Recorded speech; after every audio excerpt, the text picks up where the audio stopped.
Okay, this video is paintings of Chivalry Part 2. It's from this book, Best Christian Art by me, Pete Rogers. This right here is one of the all-time medieval love stories of Tristan and Isolde. And then later on, she ended up marrying the king, and that's a whole complex love triangle type story thing.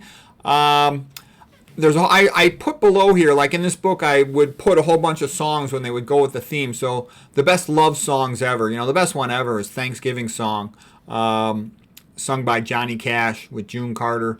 How I Don't Love You Anymore. I'll put all the links for these. These are like the greatest love songs ever. I've been collecting and studying music for a long time to figure out what's best. Okay. So this next painting is Abelard and Eloise, and that's one of the all-time great love stories of the Middle Ages. He was an Aristotelian professor, the smartest man in all of Europe in his day, and all the students wanted to take his class. He ended up tutoring Eloise, and I don't know how old he is. Let's guess he was probably, 15 or 20 years older than her. They fell in love, and then there was some complexity about them getting married or not because he would lose his job. And to make a long story short, her uncle, who was sort of responsible for her, wasn't happy about it when she got pregnant. And it's a rather incredible story. I'll just leave it at that that's Eloise, Abelard and Eloise. Perhaps the most famous love story of the academic world ever and of the Middle Ages. Okay, next painting here is Two Crowns by Frank Dicksee from 1900. You can see he's looking up at Jesus Christus, the highest king. So most kings, a lot of kings, they don't like Jesus Christus being above them.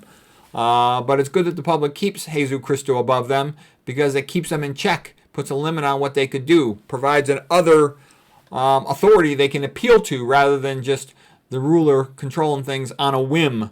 Okay, for this one too, I put a bunch of songs in here. I'll put the links to some of these. The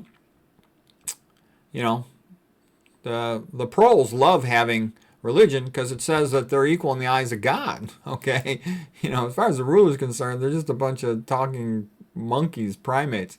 Okay, here's a painting from the death of King Arthur. King Arthur in the Round Table. King Arthur came out of this tradition. He had been what is thought a Celtic soldier who had trained with the Romans, and after Rome pulled out of England, as Rome was collapsing, they had to go home and defend Rome. That he had learned their ways, and that helped him to fight against the Saxons, if you will, who started to invade. The Vikings and the Saxons all started invading England and Ireland and whatnot. So the great King Arthur was a great fair man. In some ways a Christ figure. They say maybe he's going to come back, and that he, promoted fairness and equality in terms of merit, a meritocracy with his knights. So this is one of the beautiful paintings by William Scott Bell. I really like, there's a lady at thegreatcourses.com. She's a real pretty lady. I don't remember her name. And she made a whole course on King Arthur. That was like she did a PhD in King Arthur stuff, okay? So anyways, here's another painting, The Death of King Arthur by James Archer. But her course was good. I listened to her audio CD course in my car, and I thought it was quite good. She made another course about scholars of the Middle Ages, and I thought it stunk. It was kind of wimpy. But her one on King Arthur was great. So yeah, here he is, the sadness of King Arthur dying. The whole thing got messed up. Guinevere is a troublemaker, fooling around with Lancelot. That led to a bunch of other problems. Okay, that looks probably like Merlin out there by the water. And said he's going to Avalon, and maybe he still lives in some way. Who knows? Oh, here's a picture of slavery, and that's what's coming back to the world.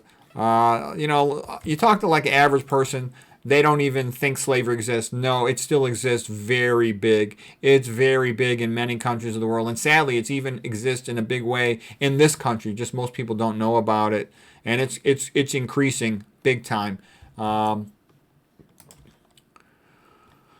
Okay, here's another painting of slavery. And see, the public has been sort of hidden from this. In the public schools, you're hidden from all of this. But it is a very big thing.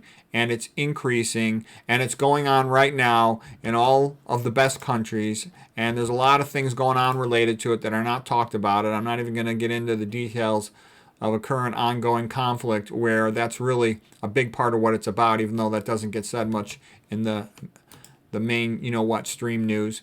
Okay, here's the Little Prince, before the public. And Chivalry, it promoted sort of a very noble Christian attitude towards life. The knight errant was supposed to have his lady to whom he was obedient to, the court, the king, the country, and there's all kinds of rules of behavior. I'm currently reading Don Quixote, and believe me, there's a million rules about behavior, and it was definitely a big improvement in society to have. Yeah, they're not perfect, but they're a big, big, big improvement compared to the alternative. So The Little Prince by Edmond Leighton. This guy Edmond Leighton's a magnificent artist. Just search him on the internet. You'd be amazed at how good all his paintings are. So here's another Edmond Leighton painting. This one's from 1884, A Call to Arms.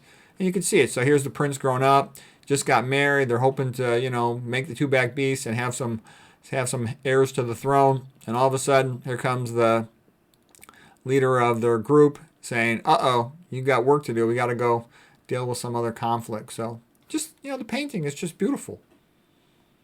And that whole family, country, duty, honor, you know what? That creates stable societies. Okay? Something that we used to have. All right, now here's a beautiful painting. Look how beautiful this lady is. Stitching the Standard by Edmond Leighton. Okay, 1910. Just, the picture of beauty and elegance, okay? That's what men want. We don't care that much about how educated a woman was. We want to be married to her, and do all the things that go with that, okay? So, anyways, I thought this was a rather spectacular, beautiful picture. I think it was by Leighton again. Let me see. There, is it again? Edmond Leighton. Yeah, he was the best artist of medieval chivalry. Here's another painting. This one is called The King and the Beggar Maid. And there was a funny comment by a comedian, Zerka, I think is his name, and he said that men are a lot more romantic than women. He said women think they're romantic, but they're not really romantic. He says even a king will date a beggar maid and make her his wife. He says, can you imagine the queen going out with a beggar guy and making him her king? No way. Anyways, I thought that was kind of funny, but it's a beautiful painting. Okay, so that's it for today for part 2 of Paintings of Chivalry.